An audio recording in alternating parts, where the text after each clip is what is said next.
ಪೊಲೀಸಿಂಗ್ದು ಕಾರ್ಯಕ್ರಮ ಬಗ್ಗೆ ತಮ್ಮೆಲ್ಲರಿಗೂ ಆಲ್ರೆಡಿ ಈಗಾಗಲೇ ಗೊತ್ತಿದೆ. ನಮ್ಮ ಹೋಮ್ ಮಿನಿಸ್ಟರ್ ಅವರು ಈ ಪ್ರೋಗ್ರಾಮ್ಗೆ ಚಾಲನೆ ಕೊಟ್ಟಿದ್ದಾರೆ.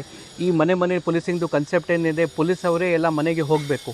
ಅವ್ರದ್ದು ಏನು ಸಮಸ್ಯೆ ಇದೆ, ಏನು ಗ್ರಿವೆನ್ಸಸ್ ಇದೆ, ನಮ್ಮ ಇಲಾಖೆಗೆ ಸಂಬಂಧಪಟ್ಟ ಇಲ್ಲಿ ಬೇರೆ ಇಲಾಖೆಗೆ ಸಂಬಂಧಪಟ್ಟ ಇಲ್ಲಿ ನಾವು ಹೋಗಿ ಅವರಿಗೆ ಆ ಸ್ಪಾಟಲ್ಲಿ ಹೋಗಿ ರಿಸಾಲ್ವ್ ಮಾಡೋದು ಉದ್ದೇಶದಿಂದ ನಾವು ಹೋಗ್ತಾ ಇದ್ದೀವಿ.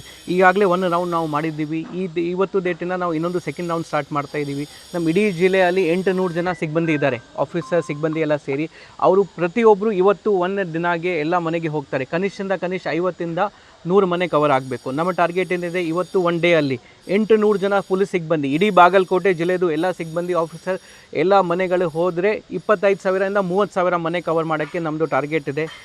ಮತ್ತು ಈ ಟಾರ್ಗೆಟ್ ನಾವು ಯಾಕೆ ಕೊಟ್ಟಿದ್ದೀವಿ, ಬಿಕಾಸ್ ಒಂದೇ ದಿನ ಎಲ್ಲರೂ ಹೋದರೆ ಆ ಇಂಪ್ಯಾಕ್ಟ್ ಜಾಸ್ತಿ ಕಾಣುತ್ತೆ, ಪಬ್ಲಿಕ್ಗೆ ಕೂಡ ಆಗುತ್ತೆ. ಮೀಡಿಯಾಗೆ ಕೂಡ ನಾನು ರಿಕ್ವೆಸ್ಟ್ ಮಾಡ್ತಾ ಇದ್ದೀನಿ, ದಯವಿಟ್ಟು ಕೂಡ ಇದರ ಬಗ್ಗೆ ನಮಗೆ ಕವರೇಜ್ ಕೊಡಿ. ಅದರ ಬಗ್ಗೆ ಏನು ನಮ್ಮ ಈ ಮನೆ ಪೊಲೀಸ್ ಕಾರ್ಯಕ್ರಮ ಮುಖಾಂತರ ನಾವು ಏನು ಅವೇರ್ನೆಸ್ ಕೊಡ್ತಾ ಇದ್ದೀವಿ.